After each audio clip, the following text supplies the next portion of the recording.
মেয়ে মানুষও একটা মেসেজ দেয়। কি মেসেজ? আল্লাহ পাক মানুষকে সবচেয়ে সুন্দর করে সৃষ্টি করেছেন, আর মানুষের মধ্যে মেয়েদেরকে সবচেয়ে বেশি সুন্দর করে সৃষ্টি করেছেন। আল্লাহ পাকের সবচেয়ে সুন্দর সৃষ্টি হচ্ছে মেয়েরা, এবং তারা খুব নরম হয়, নরম, প্রজাপতি ধরার মতো। প্রজাপতিকে ধাপ করে ধরতে পারবেন না আপনি, শক্ত করে ধরতে গেলে প্রজাপতি নষ্ট হয়ে যাবে, মরে যাবে। প্রজাপতিকে কোমল ভাবে ধরতে হবে, ঠিক মেয়েদের সামনেও আপনার কোমল থাকতে হবে। বেশি হার্ড হতে যাবেন, শেষ। আমি আপনার গার্লফ্রেন্ডের সামনে কোমল হতে বলি নাই, আপনার ওয়াইফের সামনে হতে বলেছি। কোমল থাকলে আপনি জিতে যাবেন। দেখবেন দুনিয়ার চিল্লাফাল্লা করছে আপনার বাসায়, আপনি চুপচাপ আছেন পাহাড়ের মতো, কোমল আছেন। 5 মিনিট পর দেখবেন নিজেই ঠান্ডা হয়ে এসে বলছে আচ্ছা সরি, ভুল হয়ে গেছে। আর যদি আপনি চিল্লাফাল্লার কাউন্টার দিতে যান, তাহলে দেখবেন সুটকেস গোছানো শেষ, বাবার বাড়ি চলে গেছে। ডিল করা খুব ডিফিকাল্ট। এখানে আপনাকে খুবই সবরের পরিচয় দিতে হবে। আল্লাহ পাক বোঝার তৌফিক দান করুন। আর আমরা মা বোনদেরকে রিকোয়েস্ট করবো, 4টা মূলনীতি মেনে কাপড় চোপড় পরবেন। আপনার কাপড়টা এমন হবে না যে কাপড়টা পরলেও অঙ্গ প্রত্যঙ্গ দেখা যায়, বোঝা যায়, এমন হবে না। কাপড়টা এমন হবে না এত টাইট ফিটিং যে আপনার অঙ্গের উঁচু নিচু অবয়ব বোঝা যায়, এমন হবে না। কাপড়টা এমন হবে না যেটা অমুসলিমদের পোশাক, আর কাপড়টা এমন হবে না যেটা পুরুষদের পোশাক। এই মূলনীতিগুলো মেনটেন করে কাপড় পরবেন ইনশাআল্লাহ। এছাড়াও মেয়েদের কথায় পর্দা আছে, চলনে পর্দা আছে, ওঠা বসায় পর্দা আছে। নামাজ পড়ার সময় তাদেরকে কিছুটা শালীনভাবে নামাজ পড়তে হয়, তাদের চোখের দৃষ্টির মধ্যে পর্দা আছে। এগুলো কে শিখাবে এখনকার মেয়েদেরকে? সবসময় বিজি দেখবেন নতুন কোন সিরিয়াল আসছে, নতুন কোন ফ্যাশন আসছে, নতুন কোন পার্লারে কি আসছে, কোন কাটিং আসছে, কোন নায়িকা আসলো। ওই যে বাংলাদেশে কোন এক নায়িকা আসছে, তাই নিয়ে মিডিয়াতে এমন তোলপাড়, মনে কি নাকি একটা অবস্থা। আল্লাহর কাছে তোমার কি মূল্য আছে হে? আল্লাহর কাছে তোমাদের কি মূল্য আছে? তোমরা কি 5 ওয়াক্ত নামাজ পড়ো? তোমরা কি পর্দা করো? তোমাদের মধ্যে হায়াবোধ কিছু আছে? তোমরা মানুষকে ভালো কিছু শেখাও, সমাজকে ভালো কিছু দাও, শালীন কিছু দাও। আল্লাহর কাছে তোমাদের কি মূল্য আছে? নবী সাল্লাল্লাহু আলাইহি ওয়াসাল্লাম তো জাহান্নাম দেখে সেই কথাটাই বলেছেন, আমি জাহান্নাম দেখে আসলাম, সেখানে বেশিরভাগ অধিবাসী হচ্ছে মেয়ে, নারী। কি কারণ? তারা এমন কাপড় চোপড় পরে বাইরে ঘুরতো যে কাপড় পরেও তারা নগ্ন থাকতো। আমি কি ব্যাখ্যা করতে হবে? আপনি দেখতে পারেন না? এবং তারা স্বামীর সাথে কুফরি করতো সারা জীবন। স্বামী যদি তাদের ভরণ পোষণ দেয়, ভালোবাসে, মহব্বত করে, তাদের জন্য জীবনটা ক্ষয় করে ফেলে, এক পর্যায়ে গিয়ে বলবে সারাটা জীবন তোমার কাছে কিছুই পাইলাম না। বাস্তব। এগুলোর কারণে মেয়েরা বেশি বেশি জাহান্নামে যাবে। এবং তারা মানুষ মারা গেলে মাতম করে, বুক পিট চাপড়ায়, এই কারণে যাবে। এবং তর্ক লাগলে অভিশাপ দেবে, সেই কারণে যাবে। আল্লাহ পাক আমাদের মা বোনদেরকে হেফাজত করুন। তবে একটা হাদিস আছে সুসংবাদের। নবী সাল্লাল্লাহু আলাইহি ওয়াসাল্লাম বলেছেন, একজন নারী যদি 4টা কাজ করতে পারেন, জান্নাতের যে কোনো দরজা দিয়ে ইচ্ছা প্রবেশ করতে পারবেন। 1 নাম্বার 5 ওয়াক্ত নামাজ, 2 নাম্বার রমজান মাসে সওম, 3 নাম্বার আপনার লজ্জাস্থানের হেফাজত অর্থাৎ খাস পর্দা, এবং 4 নাম্বার আপনার স্বামীর আনুগত্য।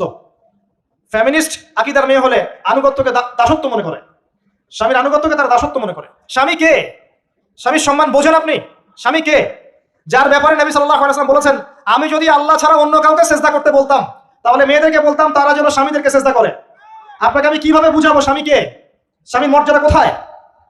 এগুলো কি ইসলাম মেয়েদেরকে ডমিনেট করছে এগুলো দিয়ে? কেন? এই স্বামী আপনার জন্য সারাটা জীবন ক্ষয় করে ফেলে। একটা চোর পর্যন্ত, একটা চোর, একটা করাপ্টেড মানুষ, দুর্নীতিগ্রস্ত মানুষ, সে চুরি করে, দুর্নীতি করে এনে বাচ্চাকে খাওয়ায়। একটা ধর্ষক পর্যন্ত ওর মেয়েকে আদর করে। পুরুষ মানুষ কি জিনিস কেমন করে বুঝবেন? সারাটা জীবন ক্ষয় করে ফেলায়। যদি আপনি তার আনুগত্য করেন, তার সামনে সুন্দর মতো থাকেন, তার কথার সাথে তর্ক না করেন, ভালোবাসা দিয়ে থাকেন, আপনার জন্য সে জীবন দিতে প্রস্তুত থাকবে। এরকম পুরুষ মানুষ। আপনাদেরকে কেউ চোখ তুলে তাকালে চোখ তুলে ফেলাবে, এরকম পুরুষ মানুষ। আর এখন তো পরিস্থিতি ডিফারেন্ট। বাসায় পুরুষ বাইরের ছেলের সাথে ফোনে প্রেম হয়ে গেছে, পালাই চলে গেছে, বিয়ে করে ফেলছে। দেখবেন বাসায় স্ত্রী আছে, বাইরের মেয়ের সাথে প্রেম করে বিয়ে করা শেষ। বিয়ে কোনো সমস্যা নাই, ব্যভিচার করে ফেলছে, বিয়ে সে করতেই পারে, সে যদি সমতা রক্ষা করতে পারে, সেটা তার ডিফারেন্ট ইস্যু, এটা অন্য ইস্যু। তো স্বামীর আনুগত্য আপনাকে কিভাবে বুঝাবো? এটা দাসত্ব নয়। নবী সাল্লাল্লাহু আলাইহি ওয়াসাল্লাম বলেছেন, কোনো স্বামী যদি কোনো স্ত্রীকে চায়, তার প্রয়োজনের জন্য চায়, মহব্বতের জন্য, স্ত্রী যদি চুলায় রান্না করতে থাকে, ওই রান্না ফেলে দিয়ে তাকে আসতে হবে। হাদিস।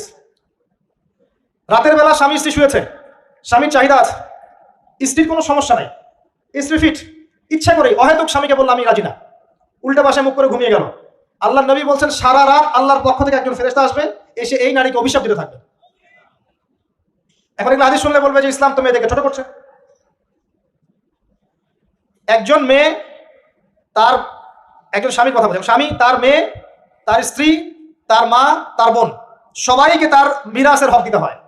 একজন মেয়ে তার বাবা সম্পত্তি পায়, কোনো কোনো ক্ষেত্রে তার ভাইয়ের সম্পত্তি পায়, তার স্বামীটা তো পাই, তার ছেলেরটাও পায়, নারী হলেও সম্পত্তির হক আছে। একটা মেয়েকে চতুর্দিক থেকে সিকিউর করা হয়েছে ইসলামে। তারপরেও কিছু ফ্যামিলিস্টের কারণে এরা বলবে যে মেয়েদেরকে ইসলাম ছোট করছে। হ্যাঁ, মেয়েদেরকে ইসলাম কেন ছোট করছে? কারণ পর্দা করে যে বাইরে বেরোতে বলছে, ঢ্যাং ঢ্যাং করে নগ্ন হয়ে বেরোতে নিষেধ করছে, এই কারণে। যদি বলে যে হ্যাঁ ইসলাম আপনাদেরকে ফ্রি মিক্সিং এর স্বাধীনতা দিচ্ছে, আপনারা সবাই ফ্রি মিক্সিং করেন, গেঞ্জি পরেন, টি শার্ট পরেন, স্যান্ডো গেঞ্জি পরে বাইরে ঘুরে বেড়ান, টাইট ফিটিং প্যান্ট পরে বাইরে ঘুরে বেড়ান, সব জায়গায় আপনারা ফ্রি মিক্সিং করেন, পর্ন দেখেন, জেনা করেন, মদ খান, ইসলাম খুব ভালো। তখন তোমাদের জন্য তো ইসলাম নয়, তোমরা জাহান্নামে যাও, আল্লাহর কি আসে যায়? ইসলাম তোমাদের জন্য নয়, তোমরা জাহান্নামে গিয়ে মরো, ইসলামের কিছু যায় আসে না। আল্লাহর ওয়াস্তে পারিবারিক আদর্শের দিকে ফোকাস করেন প্রিয় ভাই। নিজে জাহান্নামের আগুন থেকে বাঁচান, পরিবার বর্গকে বাঁচান, পরিবার বর্গকে বাঁচান। পরিবার একটা পার্ট হচ্ছে আপনার পিতামাতা। পিতামাতার সাথে খারাপ আচরণ করতে যায় না আল্লাহর ওয়াস্তে। সেই ব্যক্তির জন্য ধ্বংস যার পিতামাতা বেঁচে আছে, তাদের হক আদায় করে সে জান্নাতে যেতে পারলো না, তার জন্য ধ্বংস। আরেকটা অংশ আছে আপনার সন্তান সন্ততি। বাচ্চা কাচ্চার প্যারেন্টিংটা খুব সুন্দর করে করেন। যখন আপনি স্ত্রীর সাথে মিলন করতে গিয়েছেন তখন দোয়া পড়েন, আল্লাহুম্মা বিসমিল্লাহি আল্লাহুম্মা জান্নিবনি শাইতান ওয়া জান্নিবিশ শাইতান মা রাযাকতানা। আমার মনে হয় এখনকার জেনারেশন যেগুলো আছে ফাসিক, মাদক সেবন করে, পর্নোগ্রাফিতে আসক্ত, ইয়াবাখোর, স্মাগলিং করছে, চুরি করছে, হাবিজাবি, ধর্ষণ করছে, আমার মনে হয় না তাদের পিতামাতা তাদেরকে জন্ম দেওয়ার সময় দোয়াগুলো পড়েছিল। কারণ পিতামাতা এই দোয়া পড়লে ওই সন্তানকে শয়তান স্পর্শ করতে পারে না। সন্তান হবে, সন্তান ছেলে হোক মেয়ে হোক, আপনার এটা নিয়ে মন খারাপ করার কিছু নাই। একজন কন্যা সন্তানকে লালন পালন করে সৎ পাত্রে পাত্রস্থ করলে এই মেয়ে পরকালে আপনার জন্য জাহান্নামের আগুন থেকে ঢাল হয়ে যাবে।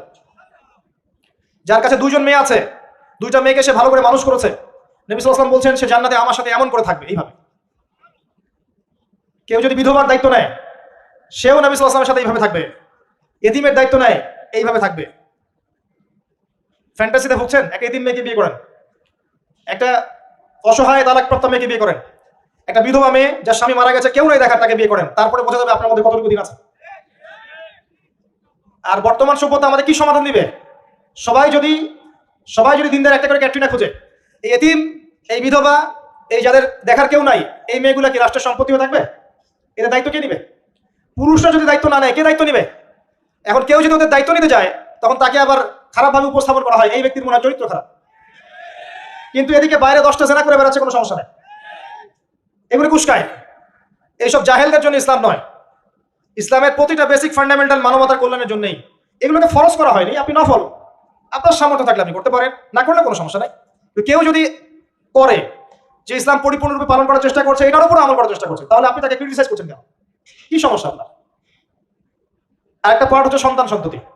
বাচ্চা কাচ্চাকে ছোটবেলা থেকেই মানুষ করতে হবে এমন ভাবে যাতে করে বড় হয়ে এরা এই উম্মার খালিদ এবং ওমর হতে পারে। বাচ্চা ছোট বাচ্চাকে আপনি ভালো খাবার দেন, মায়ের স্নেহ দেন, বাবা মার সাথে রাখেন, একটু গ্রাম্য পরিবেশে নিয়ে গিয়ে তাকে বড় করেন। কেন বলছি কথা? এখানে পরিবেশ সুন্দর থাকবে, সে দৌড়াবে ধুলার মধ্যে, মাঠের মধ্যে খেলবে, সুন্দর ভাষা শিখবে।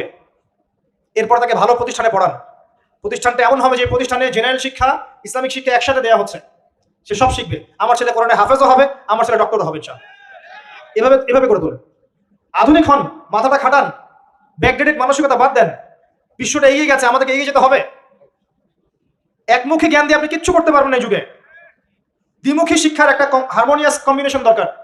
আমাকে কোরআন জানতে হবে, সায়েন্সও জানতে হবে, নাহলে আমি সায়েন্স দিয়ে কোরআনকে ব্যাখ্যা করতে পারবো না, কোরআন দিয়েও সায়েন্সকে ব্যাখ্যা করতে পারবো না। জানতে হবে আমাদেরকে।